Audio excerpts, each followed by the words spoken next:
Hello guys, good day. This is Tech and Bro PH.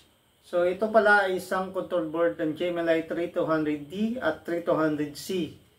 Ngayon ito guys, ito may power issue to. No power issue, no. So bakit ba nagkakaroon ng no power issue o dead board na tinatawag or no power? Sira yung control board. So minsan may mga senaryo din ako, lalo mga luma na yung mga machine, nawalan siya ng power kasi sira yung switch kasi laging nababasa or nag-drain kayo or may tumutulo sa machine na pupunta doon sa switch, naglo-lose connection. So mayroon din akong scenario doon na ganun. So parang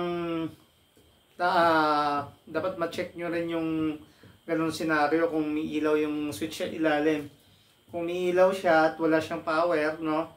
Ibig sabihin, no, dito na yung possible yung problem. Dito yung possible ng problem or dito sa board niya sa harap, itong maliit na to. So, dalawa lang naman yan eh. So, kung usually naman pag sira to, may ilaw pa rin siya pero hindi siya napipindot. Ilaw siya. Minsan may hina yung ilaw niya kung may problema to. So, commonly talaga pag no power, Gemini 3200D at 3200C, is ito talaga yung may problem. So, bakit ito nasisira, no? Itong PCB ng ng Gemini 3200D at 3200C. So, ang number one talaga cause nito, ba't nasisira o nawawala ng power, no? So, disclaimer guys, hindi po ito repair tutorial, no? Ito ay isang lang, no? So, awareness lang, no? Sa mga gumagamit ng mga Gemini machine at kung anumang machine. So, applicable yung itong video na to. So, mostly naman, sisira yung natin, copy machine natin sa mga reason na ito. So, unang reason talaga, ba't nasira yung mga control board is fluctuation. So, dalawa yung fluctuation guys, tumataas yung voltage niya or bumababa. So, same lang yun, pag bumababa yung tumataas yung amperes. So, ang nangyayari sa kanya ay computed yung board natin. So, may certain parts dito sa regulator na umibigay. So, minsan naman, meron siyang protection na baristor. So, minsan hindi na umabot dito sa baristor yung problema talaga, mupuputok na dito banda. Minsan nasisira yung may bridge rectifier niya, nagkakaroon ng short, kaya pumuputok. So, mostly naman, ang nasisira itong inductor niya. Parang din niya dito. Parang resistor. Pero inductor tawag niyan. Pero hindi na nagtatapos din yan. Hindi naman ibig sabihin ng pag may crack na yung mga parts na yun is pag pinalitan mo is goods na. So maganda pa rin na mag-double check yung buong system, buong component, no. By checking na short pa ba siya pag after mong palitan ng sirang component. So, usually naman kasi once may nasira dito, possible na may mga katabi pang pyesa na sira. So, hindi ko ina-advise guys na mag-DIY kayo at very risky. Mas maganda pa rin na ipagawa nyo sa mga professional technician, no? So, kung gusto naman din na magpa-repair ng ganito, no power, pwede nyo po ipadala sa ating shop, no? Lalagay ko na lang yung address sa link sa baba, sa description, tsaka sa comment, no?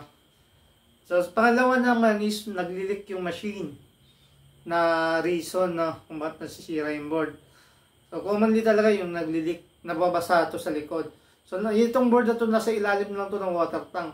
Minsan yung sobrang ng refill, na natapon na pupunta dito yung tubig. Kaya, mas maganda, tanggalin nyo yung water tank. Ito, water tank sample. Tapos, labas nyo. Tapos, yan nyo. Doon nyo refillan, tapos saka nyo ilalagay. So, yung iba nga, mas maganda, prepare nila yung version ng Gemini 200D na may waterline sa ilalim. So, hindi naman lahat ng Gemini kasi may ganun yung Pro lang tsaka yung F. Minsan may mga ganung provision. Pero sa C at tsaka D, wala akong makita doon. Sa Pro, F lang tsaka parang H yata meron din. So, ngayon, yun na yung pangalawa. Pangatlo naman, yung infested yung machine, maraming ipis. Yun, maraming yun, nagkakaroon ng yung machine, shorted, binabahayan kasi ito, nihiyan yung board. Yung common yung nasisira. So, bantayan nyo yung machine nyo, dapat malinis kayo lagi, pati yung area nyo. Kasi common din yun sa machine nasisira dahil inipis. So, yung pag nasira to guys, Depende yon kung yung pinagbilhan nyo may available parts or cover ng warranty. Minsan hindi nila kino-cover. Pag alam nilang dahil sa fluctuation, dahil sa infestation, at dahil nabasa.